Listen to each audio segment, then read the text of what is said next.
ایک ایسا عمل بتانے جا رہا ہوں جس کے بارے میں آپ صلی اللہ تعالیٰ علیہ وسلم نے کہا ہے کہ 2500 نیکی ایک دن میں.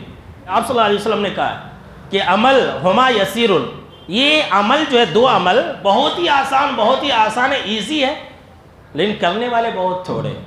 آپ صلی اللہ تعالیٰ علیہ وسلم نے فرمایا کہ دو عمل ایسے ہیں کہ جو مسلمان اس پر ہمیشگی برتے گا، ہمیشہ کرنا، ایک دن کیے 2 دن کیے تو نہیں. جو مسلمان 2 کام پر ہمیشہ عمل کرے گا جنت کے اندر ضرور داخل ہوگا. سبحان اللہ. آپ صلی اللہ تعالیٰ علیہ وسلم نے کہا کہ ہما یسیرun، بہت آسان ہے، بہت ایزی ہے. پھر آگے آپ صلی اللہ تعالیٰ علیہ وسلم نے فرمایا لیکن اس کو انجام دینے والے لوگ بہت ہی کم ہیں. آپ صلی اللہ تعالیٰ علیہ وسلم نے کہا کہ پہلا عمل جو بہت ہی آسان ہے، کرنے والے بہت ہی کم ہیں، آسان ہے لیکن کرنے والے بہت ہی کم ہیں. آپ صلی اللہ تعالیٰ علیہ وسلم نے کہا کہ وہ یہ ہے ہر فرض نماز کے بعد، سنیے ذرا غور سے، ہر فرض نماز کے بعد 10 مرتبہ سبحان اللہ کہنا، 10 مرتبہ الحمدللہ کہنا، 10 مرتبہ اللہ اکبر کہنا. وہ جو اذکار پڑھتے ہیں نا یہ اس کے علاوہ آئی، 10 مرتبہ سبحان اللہ، 10 مرتبہ الحمدللہ، 10 مرتبہ اللہ اکبر. کتنا ہوا؟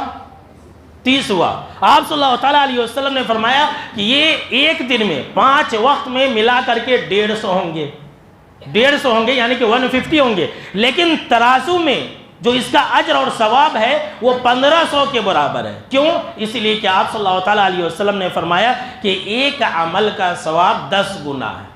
پھر آگے آپ صلی اللہ تعالیٰ علیہ وسلم نے فرمایا کہ دوسرا عمل جس کو کرنے والے بہت کم ہیں لیکن بہت ہی آسان ہے. آپ صلی اللہ تعالیٰ علیہ وسلم نے کہا کہ جب تم بستر پر جاؤ تو سونے سے پہلے 30 پر 3 مرتبہ سبحان اللہ، 30 پر 3 الحمدللہ، یعنی کہ 30 پر 3 مرتبہ 33 مرتبہ الحمدللہ، اور 30 پر 4 مرتبہ یعنی کہ 34 مرتبہ تم اللہ اکبر کہہ لیا کرو. یہ گنتی میں 100 ہیں لیکن وزن میں جو اللہ رب العالمین نیکیوں کا اجر اور ثواب دے گا تو یہ اجر اور ثواب میں 1000 کے برابر ہے. تو 1500 یہ والے نماز کے بعد والے اذکار کا اجر اور ثواب، اور 1000 یہ 2500 نیکی.